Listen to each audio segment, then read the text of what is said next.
Halo teman-teman, kembali lagi bersama Kak Cynthia di channel Li Guru Les. Kali ini kita belajar tentang kesetimbangan kimia, lebih dalam tentang faktor yang mempengaruhi kesetimbangan kimia part 2. Sebelumnya, jangan lupa subscribe channel Li Guru Les, tombol di sebelah kanan bawah. Jangan lupa klik tombol loncengnya untuk mendapatkan notifikasi video terbaru. Dan jangan lupa di sebelah kanan atas akan ada link playlist supaya teman-teman bisa belajar tentang kesetimbangan kimia dari awal sampai akhir. Langsung saja ke faktor yang mempengaruhi kesetimbangan kimia part 2. Nah, teman-teman, kemarin kita udah belajar nih di part 1, di mana faktor yang mempengaruhi kesetimbangan kimia itu, yang pertama, itu adalah konsentrasi. Yang kedua adalah volume dan tekanan. Nah, sekarang kita akan belajar yang ketiga, yaitu perubahan suhu menurut Van Hoff.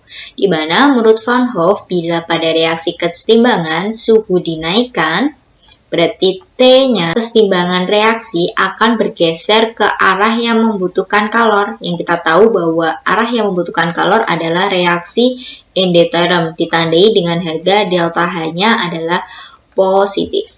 Nah, tapi kalau misalnya kesetimbangannya diturunkan atau T-nya itu turun, maka kesetimbangan reaksi akan ke arah yang melepaskan kalor atau disebut dengan reaksi eksoterm, ditandai dengan harga delta H-nya adalah negatif. Langsung saja kita ke contohnya, teman-teman.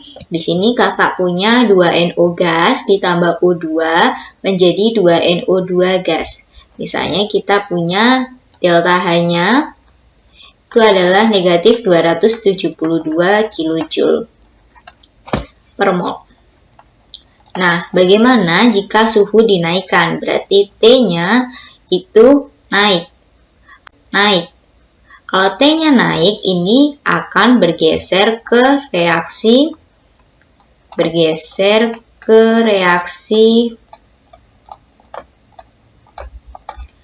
endoterm ya, teman-teman. Nah, kita harus tahu nih, teman-teman, apakah reaksi yang di atas ini merupakan reaksi endoterm.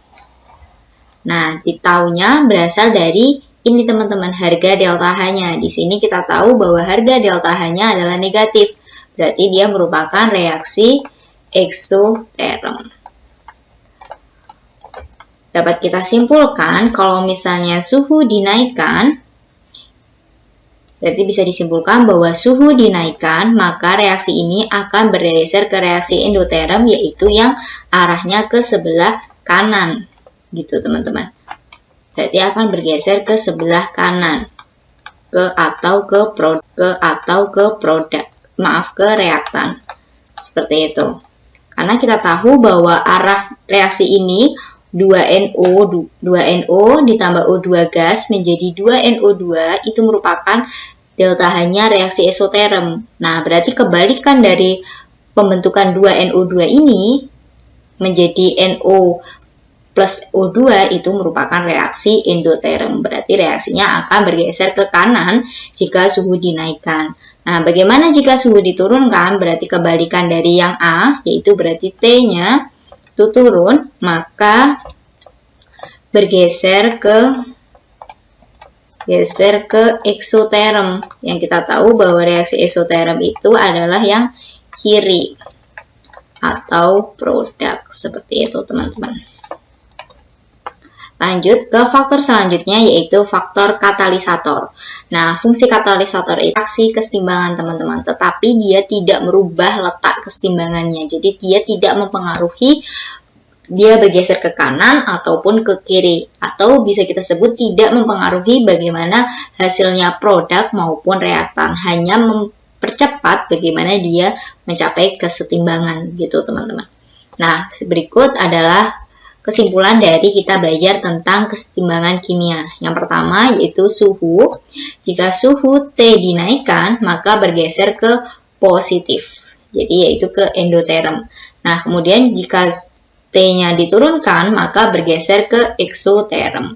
Seperti itu. Nah, untuk volume dan tekanan, ini berkebalikan ya, teman-teman. Jadi kita hafalkannya cukup satu aja. Terserah teman-teman mau belajar dari volume diperbesar boleh, tekanan diperbesar juga boleh. Dimana volume diperbesar itu akan bergeser ke koefisien yang besar.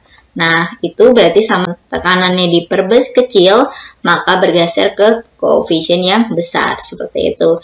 Nah, berlaku juga untuk volume. Volume diperkecil akan bergeser ke koefisien yang kecil. Nah, ini juga berbanding kebalik dengan tekanan, di mana tekanan diperbesar, maka berbanding koefisien yang kecil. Nah, konsentrasi, jika C-nya ditambahkan, maka bergeser dari zat itu, yang menyebabkan dianya akan setimbang. Nah, ketika dia dikurangi, maka dia akan menutupi kekurangannya, yaitu dengan bergeser ke zat tersebut. Seperti itu, teman-teman. Untuk lebih pahamnya mengenai faktor yang mempengaruhi kesetimbangan kimia dari faktor-faktor yang awal sampai akhir, yaitu ada konsentrasi, tekanan, volume, dan suhu, langsung saja kita ke contoh soal. Nomor 1, pada hidrolisis ester, pada hidrolisis ester, menurut reaksi HCOO ditambah H2O, itu menjadi HCOOH plus OH- dengan harga delta H-nya adalah positif 123 kJ per mol. Ke arah manakah kesetimbangan bergeser? Nah, untuk ini kita harus mengingat-ingat bagaimana faktor-faktor itu mempengaruhi kesetimbangan, teman-teman. Yang pertama adalah suhu dinaikkan. Ketika suhu dinaikkan, berarti ini akan bergeser ke reaksi endoterm ya teman-teman. Berarti kalau reaksinya endoterm, kita bisa melihat dari harga delta H-nya. Delta H-nya pada reaksi ini adalah positif, yang menandakan bahwa dia ini merupakan reaksi endoterm.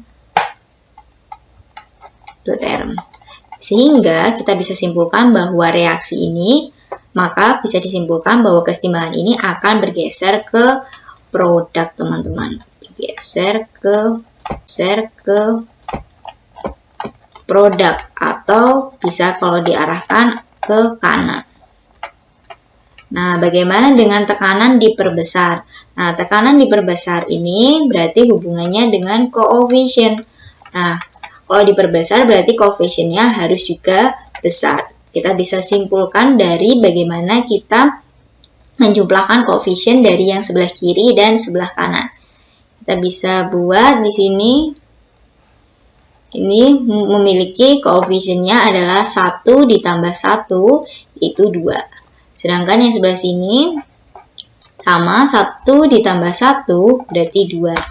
Karena mereka memiliki koefisien yang seimbang, yaitu sebelah kiri dan kanan sama, berarti dia tidak bergeser, tidak mengalami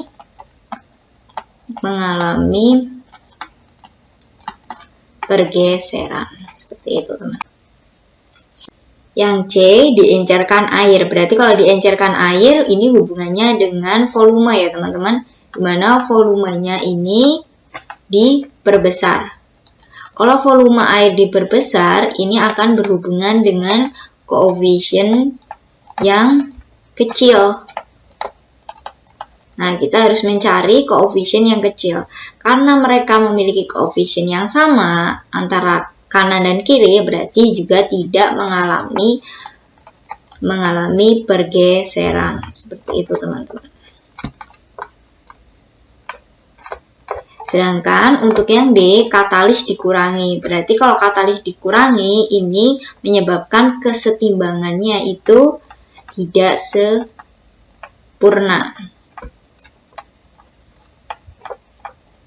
Nah, seperti itu, teman-teman. Lanjut kita ke soal nomor 2. Pada reaksi kesetimbangan BiCl3 ditambah H2O menjadi BiOCl ditambah 2HCl, ke arah manakah kesetimbangan bergeser jika pada suhu tetap? Jadi ini tidak mempengaruhi suhu ya, teman-teman. Jadi tidak dipengaruhi oleh adanya harga delta H. Seperti itu. Nah, yang pertama adalah jika BiCl3 ditambahkan. Berarti ini BiCl3 ditambahkan. Ini berarti berhubungan dengan konsentrasi ya, teman-teman. Jika BiCl3 ditambahkan, itu akan menyebabkan bergeser ke sebelah produk. Kenapa? Karena dia akan berusaha untuk menyeimbangkan antara kiri dan kanan.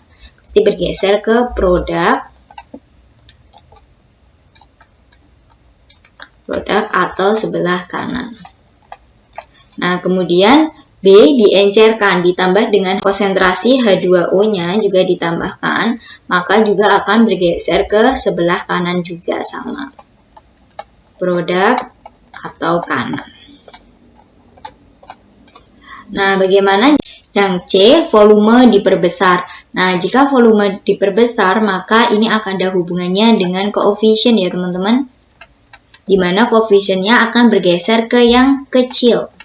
Nah, ini bisa kita cari dengan menjumlahkan koefisien dari yang kanan dan kiri. Untuk yang kanan, ini memiliki koefisien yaitu 2, di mana 1 ditambah dengan 1, yaitu 2. Sedangkan BiOCl dengan 2HCl berarti ada 3. 3 dapat dari mana? Dari 1 ditambah dengan 2. Nah, berarti kalau koefisiennya kecil, berarti ini dapat bergeser di sebelah kiri atau reaktan. Seperti itu, teman-teman. Yang D, dalam sistem ditambah larutan NaOH. Nah, teman-teman, pada sistem ini tidak ada NaOH dalam unsur-unsur pembentukan reaksinya.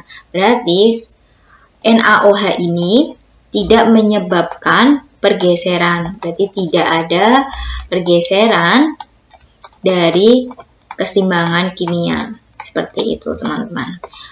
Semua unsur, semua senyawa yang tidak ada pada suatu reaksi itu, berarti dia tidak akan merubah pergeseran kimia. Seperti itu.